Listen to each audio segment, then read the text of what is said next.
Have you ever woken up feeling tired? Not the 5 more minutes kind of tired. I mean tired in your bones. The kind of tired where you open your eyes and life already feels heavy.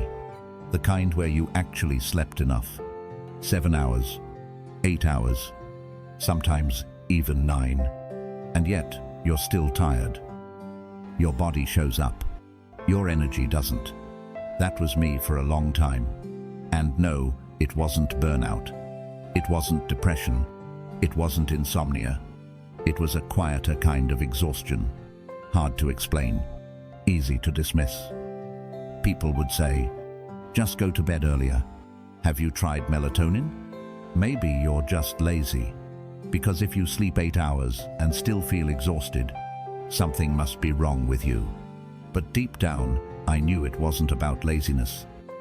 It was about being out of rhythm with myself, out of rhythm with light, out of rhythm with how the human body is designed to work.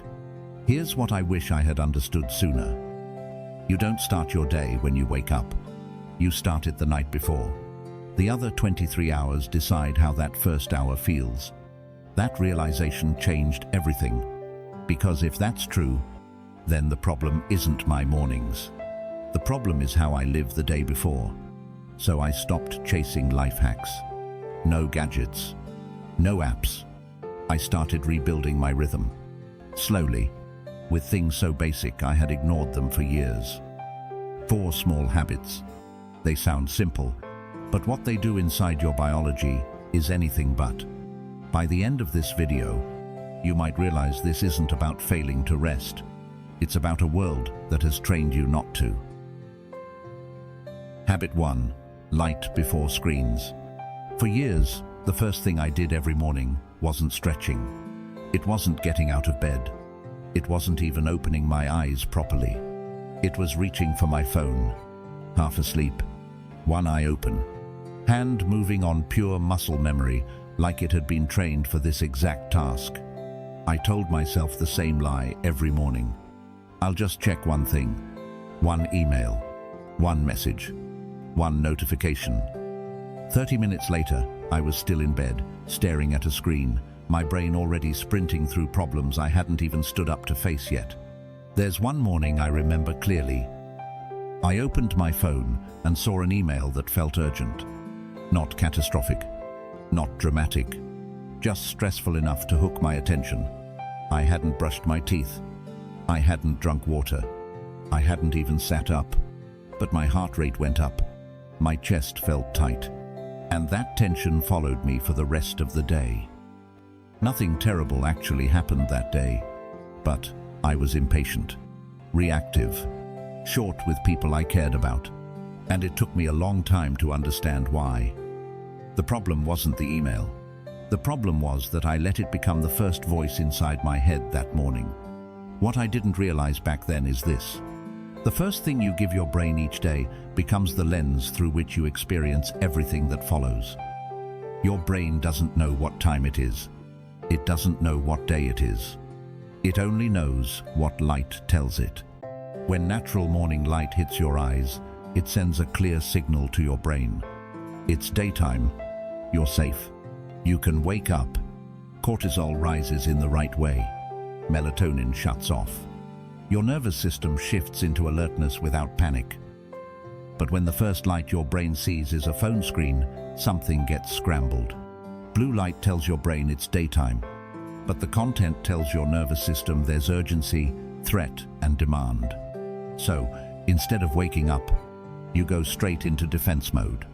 That's what I was doing every single morning without realizing it. I wasn't starting my day aligned. I was starting it braced. Eventually, I tried something embarrassingly simple. For the first 10 minutes after waking up, I didn't touch my phone. No scrolling, no checking, no, just one thing. I stood by a window. Sometimes I stepped outside. I let natural light hit my eyes and fresh air hit my face. And nothing bad happened. The world didn't fall apart. Emails waited. Messages stayed unread. But something inside me shifted. My thoughts felt quieter. My body felt less tense.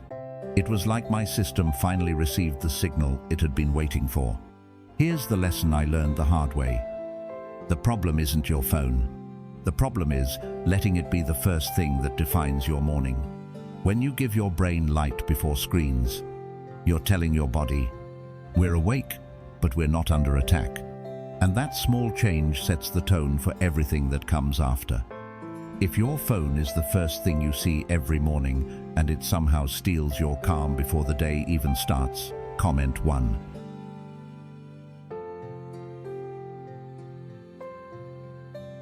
Habit 2. Eat earlier than you think you need to. For a long time, I believed late dinners were normal, productive even. I would finish work late, cook something heavy, eat in front of a screen, and tell myself I had earned it. 9:30, 10 o'clock. Sometimes later, I thought going to bed full meant I would sleep better.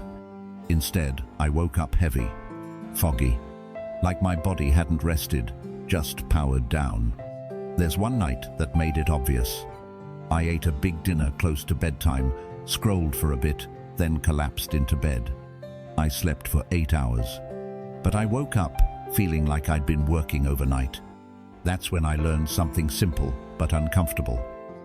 If you're still digesting while you sleep, your body isn't recovering. It's working. Digestion raises your core temperature. Insulin goes up.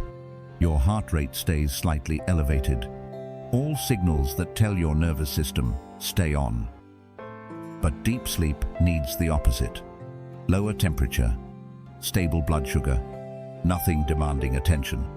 So the very habit I thought was comforting was stealing my recovery. I decided to experiment. Not with supplements, not with hacks, just with timing. I started eating dinner 3 hours earlier, even when it felt inconvenient, even when it felt boring, even when everyone around me was eating later. The first thing I noticed wasn't better sleep. It was getting sleepy naturally, not exhausted, not wired, just ready. My body started doing what it was designed to do. Wind down, let go, rest. The lesson was clear. Eating earlier wasn't about discipline. It was about giving my body permission to shut down. Here's the real takeaway. Sleep doesn't start when your head hits the pillow. It starts when your body finishes its last job of the day. When you eat earlier, you're not depriving yourself. You're creating space for recovery. And that one change didn't just improve my sleep. It changed how I woke up. Lighter, clearer, less like I was dragging yesterday into today. That's what habit 2 taught me. Timing matters, especially when it comes to rest. If you've ever gone to bed full and still woken up tired, wondering what went wrong, comment 2. Habit 3. Slow the night before it speeds you up. For a long time, my nights were loud. Not in volume, in energy. Bright lights, endless content. One more video, one more scroll, one more thing before bed. I told myself I was winding down, but really, I was just stimulating myself in softer packaging. I would get into bed with my body exhausted and my mind wide awake. Lights off, eyes closed, thoughts racing. There was one night when it really clicked. I had spent hours scrolling, jumping from one thing to the next, convincing myself it was relaxing. When I finally put the phone down, the room felt quiet, but my head was anything but. I lay there, staring into the dark, replaying conversations, planning tomorrow, worrying about things that hadn't even happened yet. My body was ready to stop. My nervous system wasn't. That's when I realized something no one had ever explained to me. You don't fall asleep like flipping a switch. You fall asleep the way the sun sets. Gradually, layer by layer. But I wasn't giving myself a sunset. I was giving myself artificial daylight right up until the moment I expected my body to shut off. So I tried something different. I stopped asking my nights to be entertaining and started letting them be quiet. Around 9 o'clock, I created what I now call a soft boundary. Lights got warmer, sounds got slower, screens went away. Not perfectly, not every night, but intentionally. The first few evenings felt uncomfortable, too quiet, like something was missing. But then I realized what felt missing was exactly what my body had been asking for: stillness. As the stimulation dropped, my shoulders softened, my breathing slowed. I started yawning before I even got into bed. Sleep didn't have to be forced anymore. It arrived on its own. The lesson was simple, but it changed everything. Your body needs a transition, not a crash landing. Slowing the night isn't about discipline or routines. It's about signaling safety. When you give your nervous system permission to slow down before bed, it repays you with deeper rest and calmer mornings. Habit 3 taught me this: if your nights are fast, your mornings will feel rushed. But when you protect the quiet at night, you wake up feeling like you actually rested. If your nights feel busy and loud, but your sleep still feels shallow, comment 3.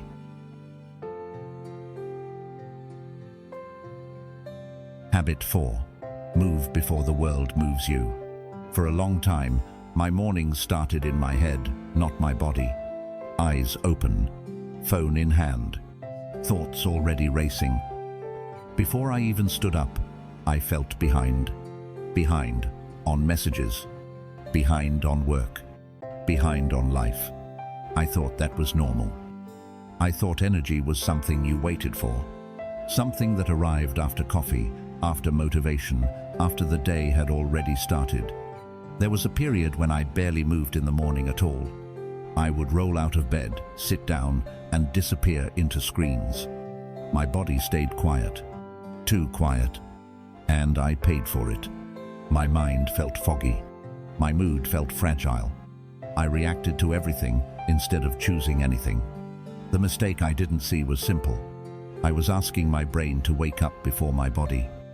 So I tried changing the order. Within the first 30 minutes of waking up, I moved. Not a workout, not a routine, just movement. Stretching while the kettle boiled. A short walk with no destination. Sometimes just standing, breathing, reminding myself that I existed beyond a screen. At first, it felt pointless, too small to matter, too easy to ignore. But something shifted. Movement sent a clear signal to my nervous system. We're awake. We're here. We're safe. My blood started flowing. My breathing deepened. My thoughts slowed down instead of speeding up. I stopped waiting for energy. I started creating it. The lesson became obvious. You don't need to conquer the morning. You need to enter it, gently and on your own terms. Moving early wasn't about discipline. It was about presence. When you move before the world pulls you in every direction, you begin the day grounded instead of reactive. Habit 4 taught me this: energy follows action, and the way you begin echoes through everything that comes after. And if you've been waiting for motivation to show up before moving, and it rarely does, comment 4. Here's the part that matters most.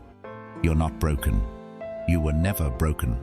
For a long time, I thought something was wrong with me because I woke up tired. Like my body was defective. Like my mind was lagging behind everyone else. But nothing was wrong. I wasn't failing at rest. I was living out of rhythm with light, with food, with stillness, with movement. The world we live in trains us to ignore rhythm. We eat late under artificial light. We stare at screens when our bodies are asking for darkness. We wake up to noise, urgency, and pressure. And then we wonder why we feel exhausted before the day even begins. These 4 habits didn't fix me. They didn't optimize me. They didn't turn me into a machine that performs better. They brought me back to a pace my nervous system could recognize, back to mornings that didn't feel like emergencies, back to sleep that actually restored instead of just shutting me down. And the biggest lesson I learned is this: energy isn't something you force. It's something you protect. When you respect your rhythm, your body does the rest. It knows how to wake up. It knows how to rest. It knows how to recover. But it needs the right signals. Given consistently. Given patiently. If you've been waking up tired, maybe this isn't about sleep at all. Maybe it's about the choices you make in the quiet hours. The ones no one sees. The ones that seem too small to matter. Because small choices, repeated daily, are what create rhythm. And rhythm is what gives you your energy back. If this video helped you feel even a little more seen in your own body, if any part of this made you pause and think, then take a second to like the video. Not for the algorithm, but as a signal to yourself that this matters. And if you want to keep exploring how to live with more clarity, calm, and rhythm, subscribe to the channel. Not to follow me, but to keep following yourself. Because waking up tired isn't normal, and feeling whole again is closer than you think.